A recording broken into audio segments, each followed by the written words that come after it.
I used to think the grind was the dream, so I chased it harder than anything, and I risked the only things that ever actually mattered. If you're a parent, hear me on this. Your kids are watching, they're listening, they see more than you think. There's a better way. Let's talk about it.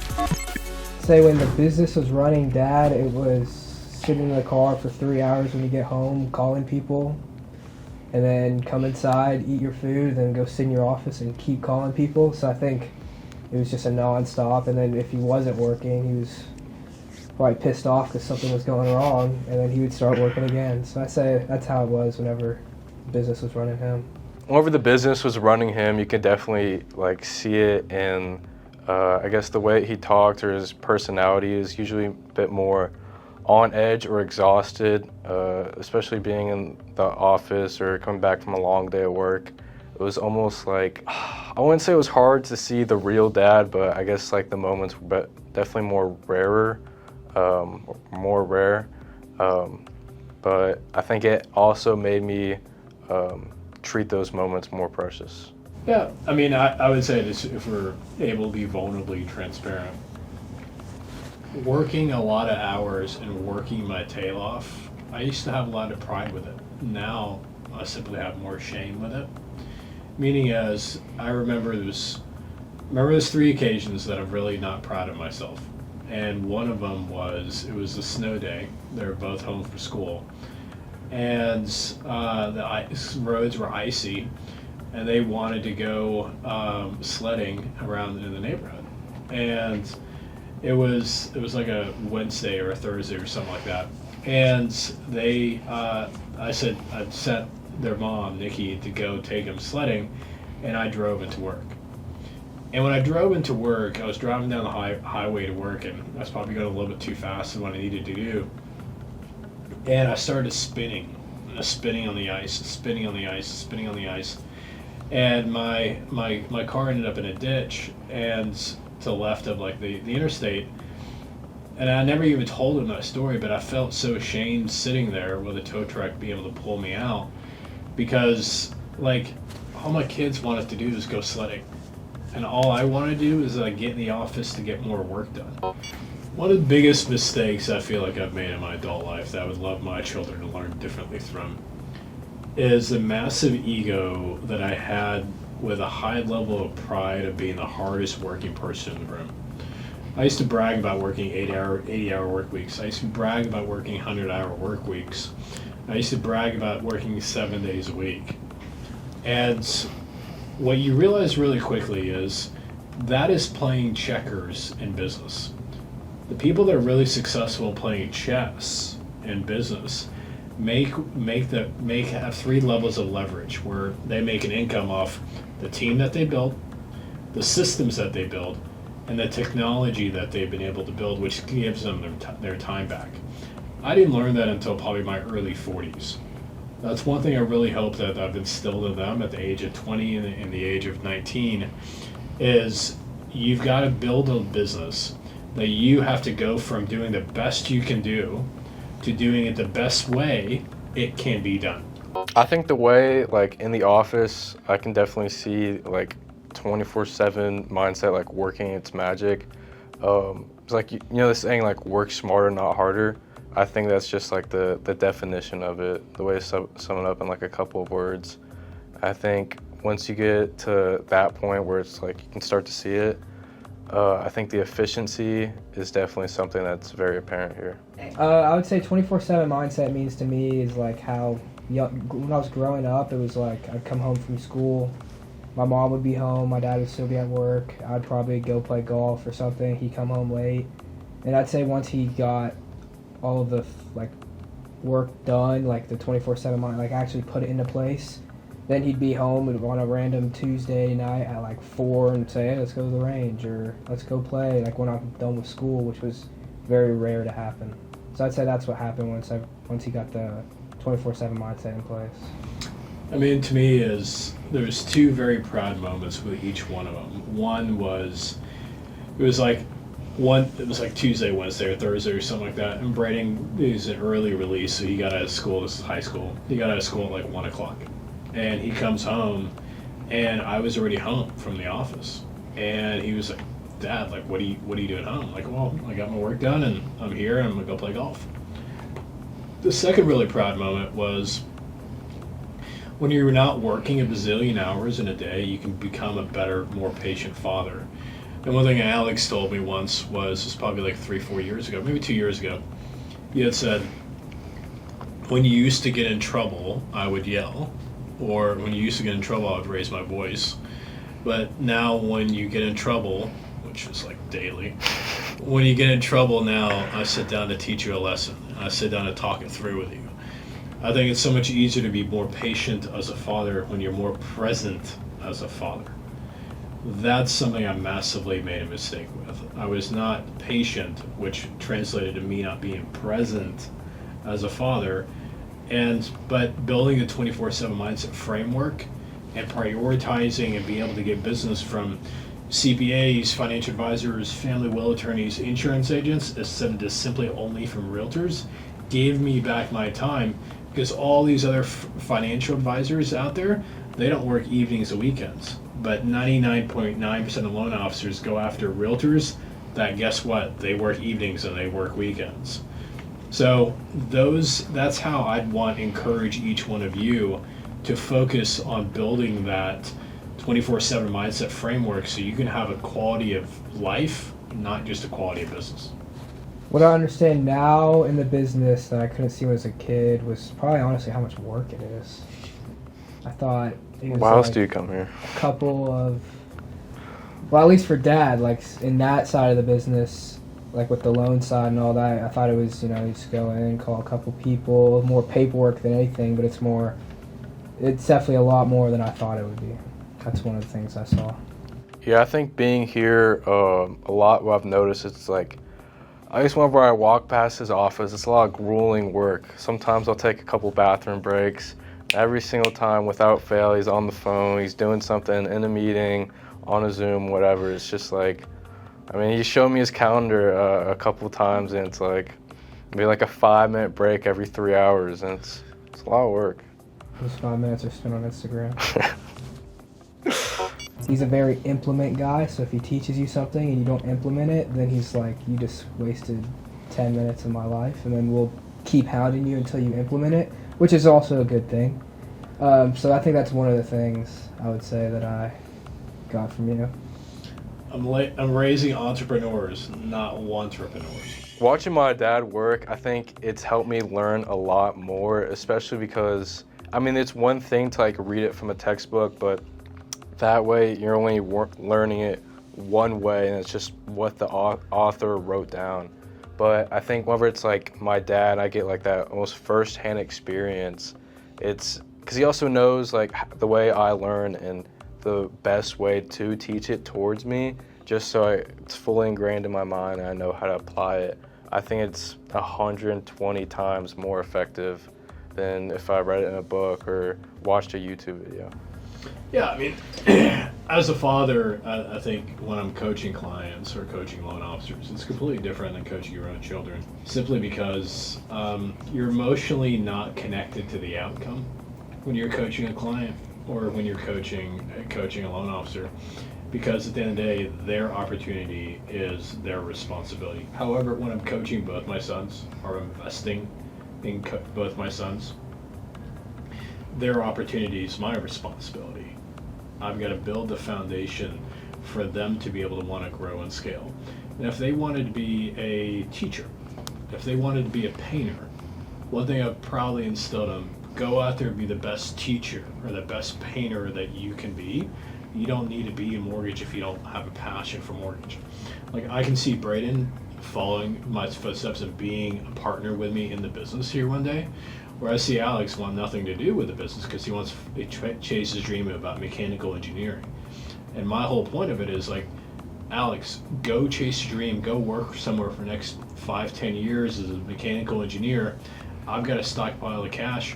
Figure out what you can learn from mechanical, then let's go launch a mechanical engineering company, and I can help you build that company. And I think when you realize that the steps and the foundation of building today is going to allow them to build a life that they want, not the life I want for them.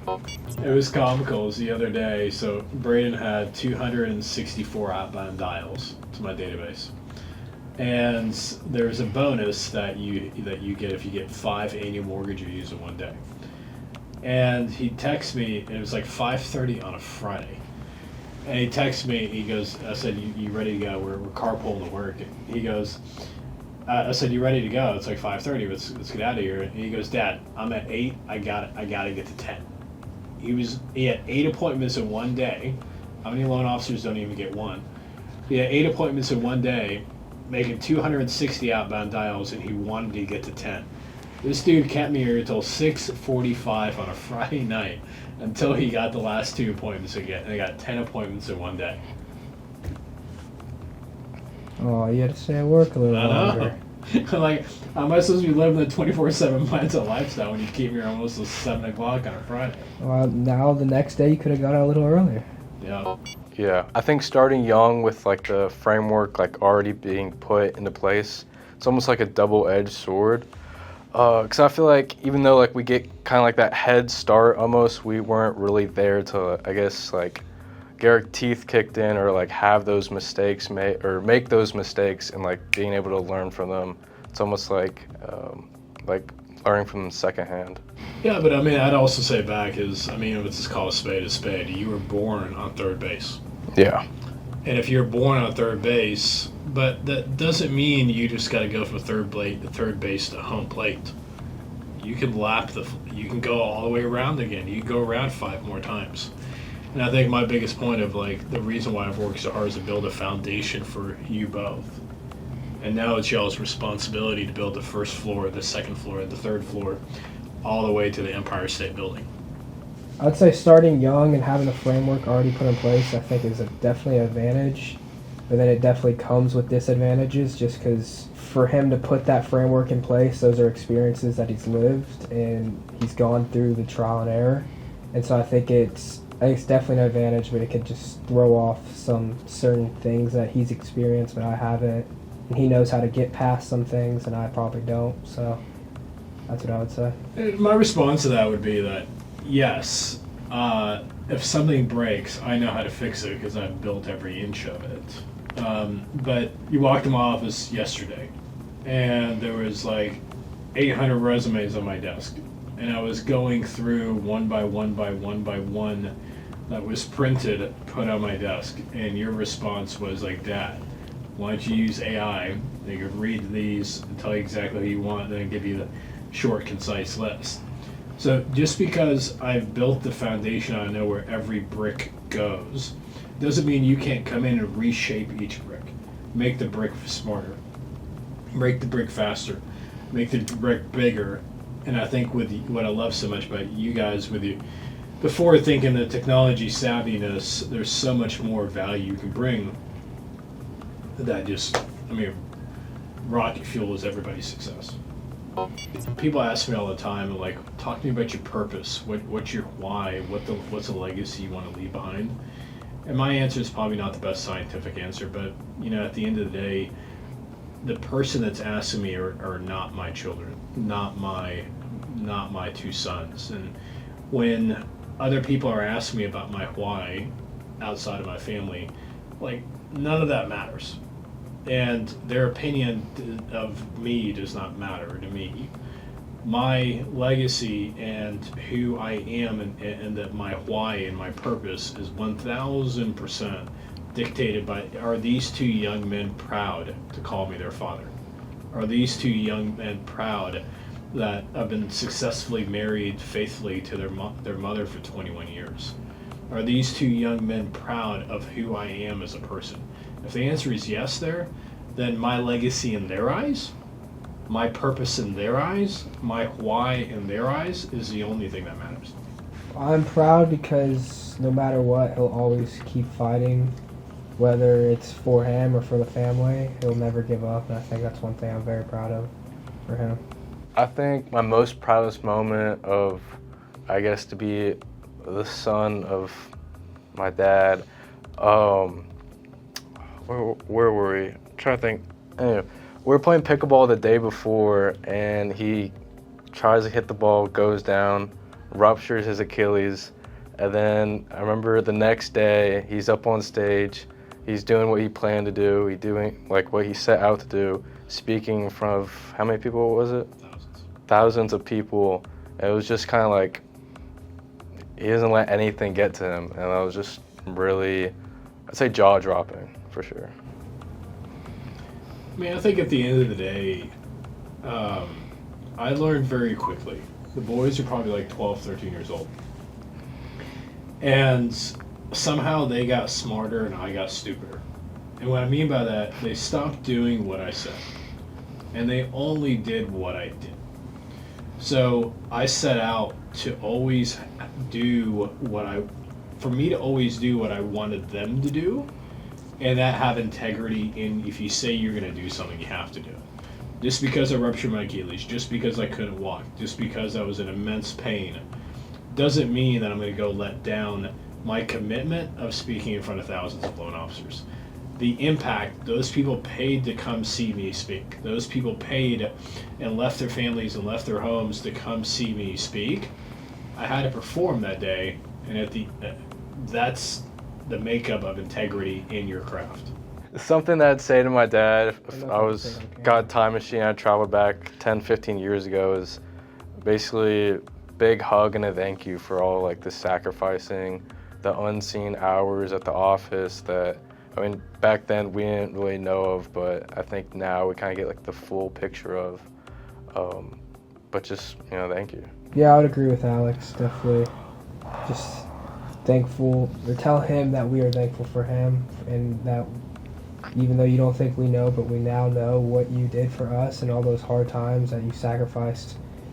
I don't know, maybe hanging out with your friends, playing golf with your friends, and going to work and staying work late, and that we're thankful for that. So if I go back and talk to 30-year-old Wally instead of 47-year-old Wally, I would definitely say quit spending money on stupid crap. Number one. And I would say just invest in real estate sooner. I didn't buy my first rental property until I was 39. And then that next year I bought 9 single-family residence apartment, 9 single-family investment properties. And the next year was 11. And when you realize really quickly, you can build a massive amount of wealth in a very short period of time if you compound your wealth. But I didn't start buying real estate until I was 39 years old, and I'm blessed today to have over 400 rentals. So 30-year-old Wally would definitely got more of a investment advice. I'd probably say 35-year-old Wally would have gotten probably the best advice. Who gives a rip what anybody thinks of you? Who cares? If someone's not paying your bills, their opinion of you doesn't matter. If someone is not your spouse or within the 4 walls of your home or within the 4 walls of your family, their opinion of you does not matter. So why would you hold yourself back for what their opinion is? I read a quote when I was about 40 years old, so about 7 years ago, that really changed how I view myself. And the quote was, I am not what I think I am. I am not what you think I am. I am what I think you think I am. And I think the challenge with the lenses that I've had for majority of my adult life was I did things or accomplished things to look good in other people's eyes.